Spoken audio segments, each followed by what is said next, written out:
out to me, not just because I have two guys that I recently traded for on his list here, but he says players who mean nothing to me in trade negotiations. You got Kadarius Toney, Chase Claypool, Juju, Elijah Moore, Sky Moore, Rondell Moore. A lot of Moores. I didn't even catch that before. But he says their value is practically zero to me. So I was like, oh, yeah?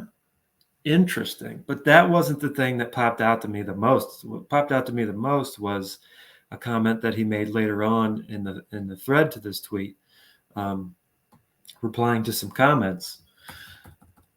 He says, I don't know how you can say that when Moore and Watson have literally never played a game together.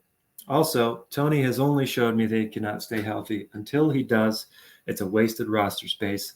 I'll buy back if he can prove it. If Kadarius Toney proves it, you're too late to get him. And he's worth a late first-round pick in a dynasty league at that point. If he's proving it on the Kansas City Chiefs, a perennial Super Bowl favorite, you're not going to get the price is too much. Yeah, you're not going to be able to get him for 4 third-rounders like I did.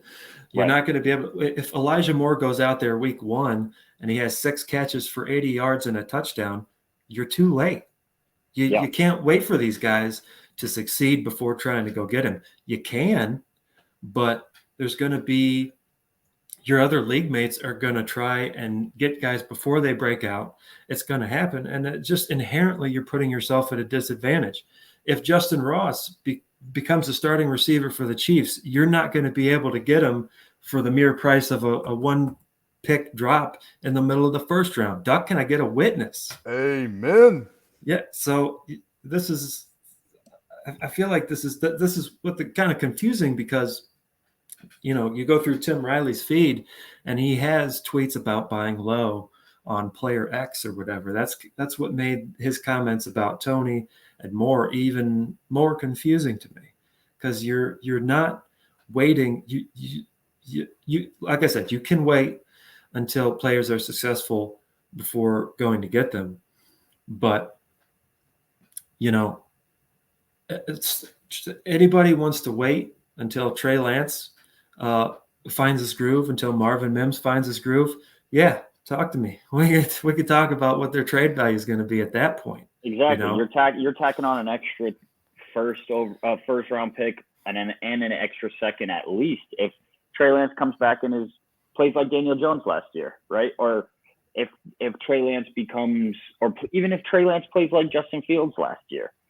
Not a great passer, but moves the ball, gets those lovely little rushing yards that tacks onto the passing yards. I mean, there's no real reason to wait on those guys. And that's I believe what you're talking about in this move, trading away an anchor, the idea of this whole piece here today, trading away an anchor for guys that will be able to explode higher than their value. Mm-hmm. Yeah, I'll say it again because it's an exaggeration in a way, but I feel like that's dynasty in a nutshell. Like there's obviously other aspects. That's the peak game right there. It's,